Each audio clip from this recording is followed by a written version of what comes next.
I'll run through kind of the objectives and then we'll kind of get into the meat of it. So I want this to be very interactive because I want your thoughts, being members of the community, you know, feed us the information to see what we can do. First of all, identify, well, we went through and identified where our affiliations are from. There were some transportation folks invited to this meeting. As you can see, they didn't show up. This will come through in one of the deliverables we'll have at the end of the session, which is basically as we talk about some of the needs of the homeless youth and where some of the gaps are. Something that LGR wants to do is report that back to these transportation groups and let them know where it is.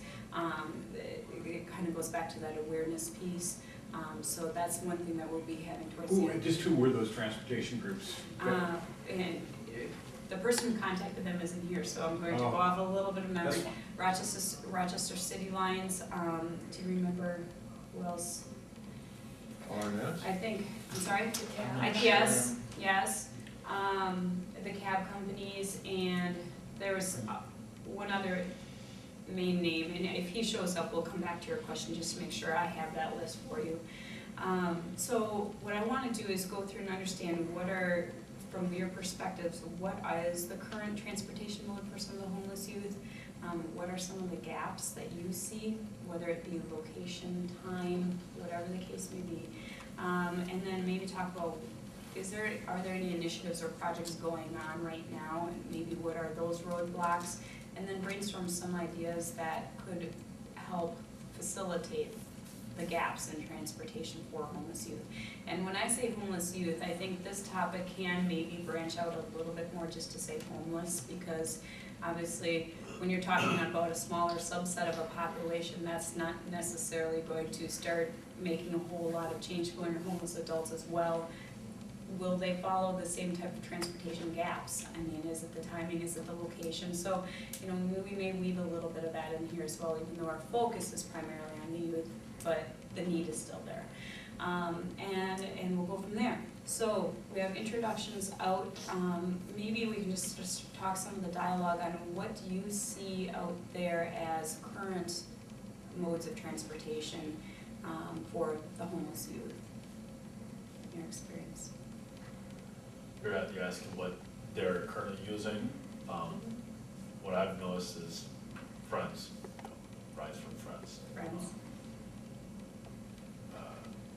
Biking or walking. Have you noticed many biking? Uh, Because that's something that came to mind, but then I tried to think how many nobody's biking to the walk. They're walking or getting dropped off. So, but I'd there's say a few. There's a few biking. just a few. The hard thing is It's a when good you do have a question. bike though, you know. Exactly. Well, it's a good question because when you're, leaping ahead, when you're talking about brainstorming possibilities, would providing a bike program then be warranted at all if they maybe are doing that today? Is it a case I don't have a bike or I just wouldn't ride it? So anyway, I didn't mean to cut you off. So we have bike and walking and friends.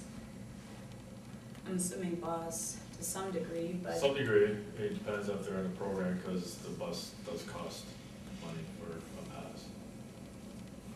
Yeah, I think the fact that the fares are a limitation, real limitation. I mean, that may not seem like a lot, but for them it is. Cab. I've never heard much of a cab. I mean, if you're talking buses, a fair limitation, I can only imagine. Is there any discount available currently? Like if you're in a, let's say you qualify for a certain assistance, is there any sort of discounts that are available through City Lines for the bus system or anything that is out there now? If you're a student, Okay. Yeah. they have student fares, but other than that, Okay. And how many would you say actually own cars? Is that a bit of a stretch? travel homeless teens, Mm-hmm. that's a bit of a stretch. Okay. There are some. In our program, we've got one or two because that's what they live on. Well, I was kind of wondering that my husband teaches at Rochester off campus, and they do have homeless youth at that school, and he did tell me that some sleep in their cars. Well, I guess I didn't probe enough to know, is it their own car or is it a friend's car, so I wasn't quite sure. I wouldn't know either. Mhm. Okay, so that's a little bit of a question. So, that being said, you know, that, I asked that question so we can kind of feed into the brainstorming part a little bit later. But now that we've kind of limited more of the transportation modes, let's get into some of those transportation gaps. I hung up a couple maps up there, and I don't know if it pays to get up there and do this, if you can tell me locations. What I thought is if we could get a graphic of where the need is, and I don't know if you all are able to get to that level of detail in this forum, but where are homeless youth / adults, let's expand it to that, finding themselves in greatest needs of getting to and from locations? Ones I deal with is resources, and like, I work, as a workforce, that's one of the places that trying to get there has been an issue, From? from wherever they're located. For example, we have a lot of youth that are also doing the YMCA Link program, and it's a little bit of a distance. I mean, in the winter time, it's not something I wanna walk from that place to ours. Not safely. Right, exactly. So even just that alone, that I've encountered has been a difficult, a barrier. To getting to and from services. Yeah. And resources. Can you expand on that just a little bit? Well, I had one guy that, he was older than the youth, I mean, he was probably, I don't know, about 24 or something. But this guy also had some, potential psychiatric problems. So then I was taking him to Zumbro Valley, I took him up to Blue Stem up in Elton Hills, I took him over to the campus out, you know, right out here where all the resources are. So, I mean, it's,